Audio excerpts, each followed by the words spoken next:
Okay, welcome to this week's bonus recording for what I've been watching. If you're here, well, hello. Hello. We're gonna be talking about some films, the films that I watched that I didn't get to talk about on the podcast, or maybe the stuff that I got to talk about, but I just want to talk about it some more, because you can't stop, because I'm already talking and no one's here to shut me up. Just go on and try. But no, we had to record earlier this week, so if I look slightly less dead than I did in the actual recording, well, it's because it's a couple days later and it's not 7 a.m. in the morning, because yeah, Lachlan is on holiday right now still, so we had to work around that. But long story short, I already got it open. You're probably just peeking what's about to come up already. But I'm going to be talking about the stuff that I've been watching, and that includes The Thing, that got a rewatch. It was this week's pick for the Brothers Film Club that I do with my little brother. We ended up actually going for a double feature there, which I'll get to in a second. But on the rewatch, The Thing just worked even better for me. It solidified itself as pretty much like the quintessential horror film, creature film, possession film, you name it. It has just like a bunch of dudes who sussed out because they don't know what's going on. And oh, sorry, I accidentally clicked on the year, which, I mean, to be fair, there's a lot of great movies in 1982. E.T., Blade Runner. I haven't seen a whole bunch of them still, but yeah. The Thing, John Carpenter, amazing. Let's move on to another great film, which actually I don't want to leak too much. You did already see, but just pretend you didn't. Gave Raiders of the Lost Ark a rewatch. Also watched that with my little brother, so we did an interesting double feature from The Thing to Raiders of the Lost Ark, and it is great. For me on this watch, what really became apparent is that this franchise has always been silly in parts and like over the top, and yeah, you just gotta humor it. It's mainly has entertainment at the center of it all, not like to tell this grandiose story, which maybe, in retrospect, when there's been like 40 plus years, you kind of look at these like classics, even blockbuster classics, as like these movies that had a lot going on, and this has a lot going on. It's just like way more on the entertainment side, but when it comes to that, it's just near perfection. So yeah, 4.5 for that film. Then I also talked about this one on the podcast as well, Battle of Algiers. Yeah, it's just a very political film, and it does that incredibly well. It deserves its spot in the top 250 on Letterboxd over here. And yeah, streaming on the Criterion channel. Actually, am I like halfway in frame? Okay, no, this is all good. Next up, like I said on the podcast as well, I did catch up with some of the other Indiana Jones films, and I think out of the first trilogy, I do kind of lean towards like this being the weakest, Temple of Doom, but it is still an incredible film. I didn't mind the character that usually is quite hated because of her shrill behavior and like her voice and whatever. I think on my first watch, I didn't really like it as a whole as much. I think I gave it like a 3 out of 5 as well, and it bumped it up a whole star grade just because it is also incredibly thrilling. I mean, if you think about all of these Indiana Jones films, you do have like certain scenes in mind that you just get catapulted back to. But yeah, I guess I did have a way harsher review. I haven't read this. I'm seeing it in Gun. Okay, well, I did have some thoughts here that I didn't. If you're interested, go read that. I won't do that right now. I totally forgot that I did that. And here I have something as well. But Raiders of the Lost Ark is probably my second favorite. I do like the whole father-daughter. Yeah, the father-son dynamic in The Last Crusade. And yeah, just 3 really solid action flicks. And then, for moments, Kingdom of the Crystal Skull had me, but it just kind of lost me. towards the ant section, I'd say.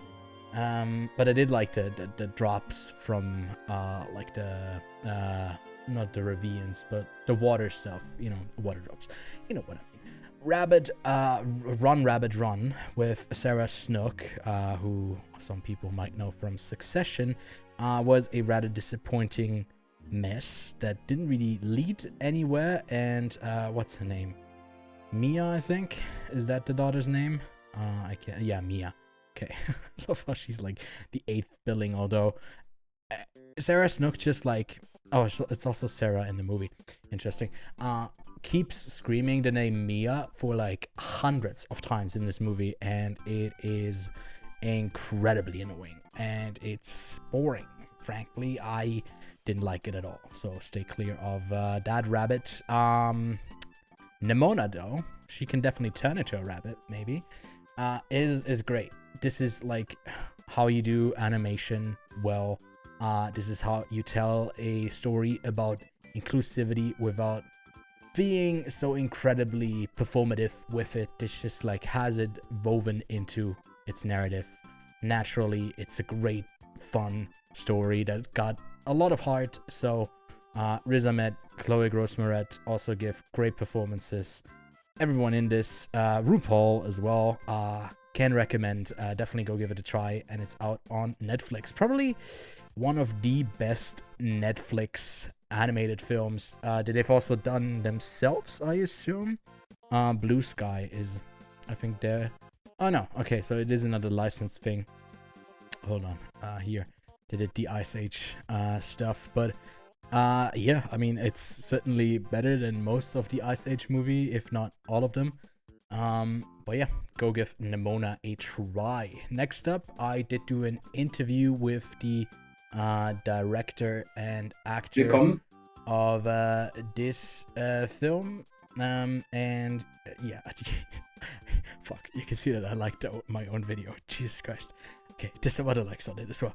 But yeah, this is also a very, very odd freeze frame here. But yeah, I interviewed them. I watched the film as well. Liked it quite a bit.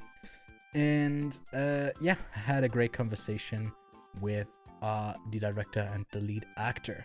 Next up was, I guess, the next film in the Brothers Film Club, Central Station, one of the films that in the recent readjustments from Letterboxd 250 list got kicked out of it. It's one of those, actually quite a few of the, I don't know how many more there were, but of the Brazilian films that got kicked out, like A Dog's Will, that was like really high up there. Now it's like down to 3.2, 3.6, something like that. And yeah, it's just a quite cheesy story about like not even really found family, because the lead actress, the lead woman, is kind of an asshole, and then she, through the circumstance that she's kind of, you know, tasked with taking care of a kid, because he's lost his family, and he tries to find the rest of his family that just got left. He's tasked with taking care of him, and it's just a bit cheesy, and it's, you know, if this were an American film, we would just completely put it to the wayside just because it's been done a lot of times before, and it doesn't really offer anything specifically interesting and new to this. It also left me a bit emotionally cold. Didn't like the kid performance.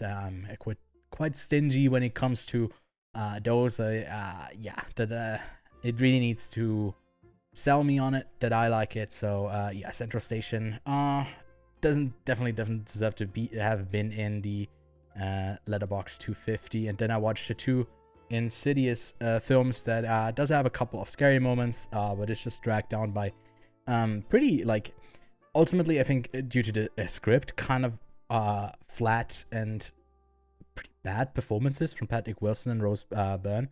Also, I mean, yeah, Ty Sipkins also didn't work for me. I mean, he's not really doing much in this movie. He's like out, but yeah, it's got like a really couple scary moments, but didn't really work. And then this one works better in theory than it does in execution. I don't want to spoil it here, but I did watch these two in preparation to Insidious The Red Door, which will be Patrick Wilson's directorial debut. And I mean, there was a press screening for it early this morning. I didn't attend because here in Switzerland, there's not even gonna be an English version. It's gonna be playing in theaters. So the distributor made the executive call to not show any, to not do a press screening in English. So I didn't attend because, I mean, yeah, no, I haven't watched the film dubbed here for years, and well, I did once accidentally, but I won't get into that. Well, I guess here would be the perfect place, but I'll keep on track because we do have a couple of Mission Impossible films to talk about. Well, actually, all of them that are out now, and you can kind of already see my rating here, what I feel about them. I did accidentally forget to log Rogue Nation, although I did watch it earlier today as well. But yeah, I hadn't seen, I guess it says like I didn't rewatch any of these, but I had seen Mission Impossible 1 through 3 at some point, but I never seen Rogue Nation and Ghost Protocol. And I mean, watching Fallout, that even made sense to me with the amount of callbacks that are in Rogue Nation. But yeah, that are in Fallout 2 Rogue Nation. But I gotta say, if I had to rank them, I'd go, well, like you see here, Fallout is probably the best. It's such a solid action film, followed by the original Mission Impossible. Then I do quite like Rogue Nation and Mission Impossible 3. Because of Philip Seymour Hoffman's performance, I will probably... okay, not laughing at my own joke there. Because he's a great villain, really just menacing.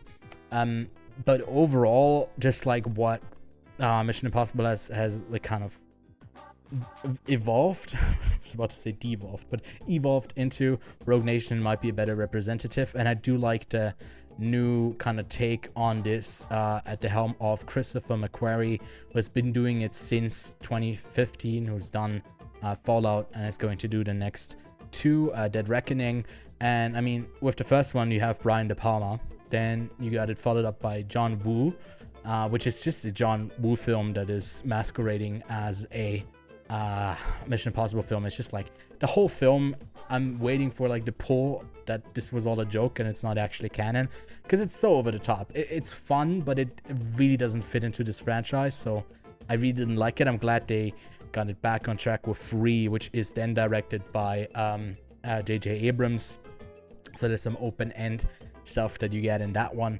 And then Ghost Protocol is done by Brad Bird. There's a lot of like CGI stuff that Brad Bird relies on. Maybe that is from his animation days, as he is obviously also a director of some of Pixar's classics and has also done The Iron Giant. So, that's more his familiarity, that amount of control that he gets doing that and sketching it all out.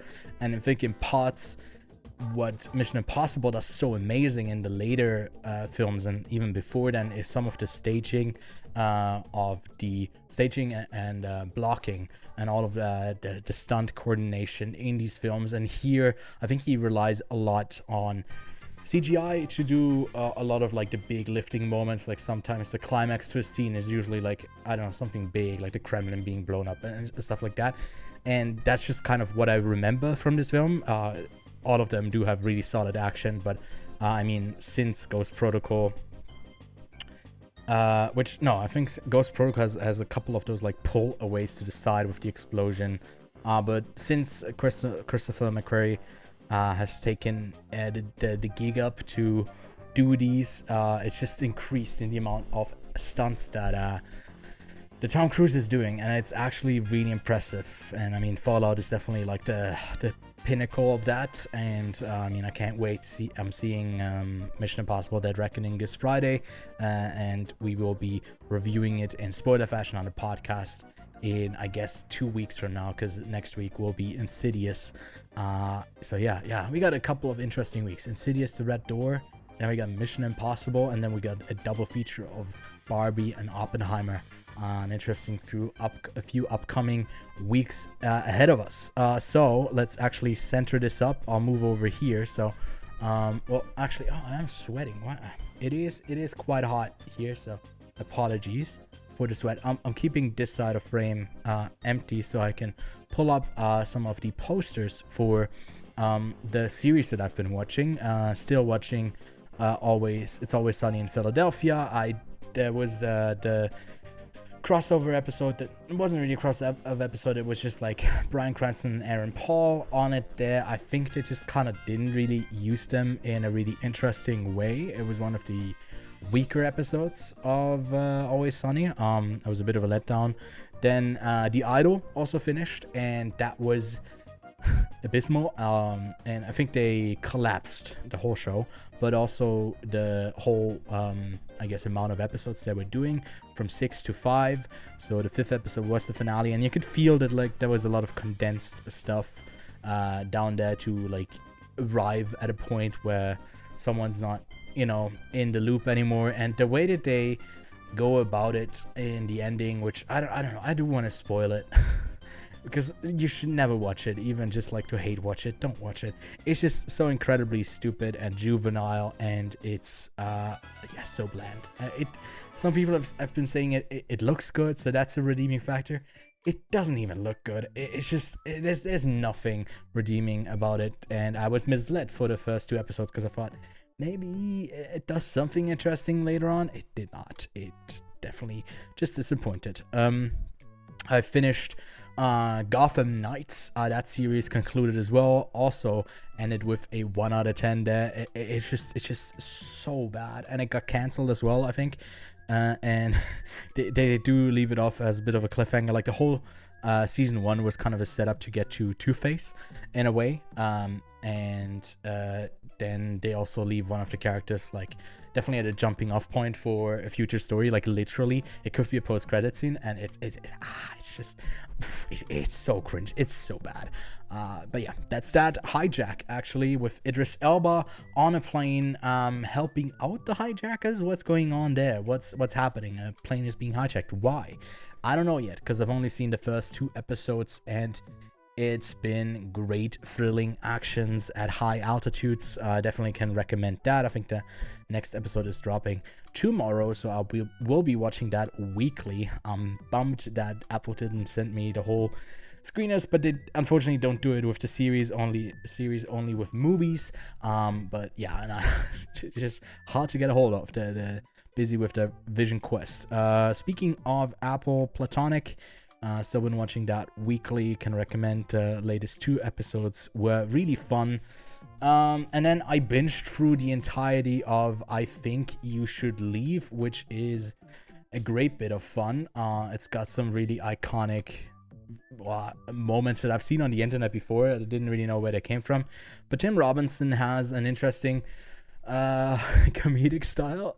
He's also got like really fun comedians to pop up inside of his bits, and it's just a really dense show. I didn't love season 3 as much as I did. I think like episode 1 of season 1 is the strongest, and then it's just like it never dips below like a 6 out of 10. There's only 2 episodes that I gave like a 6 out of 10. All of the other ones are like 7 or 8.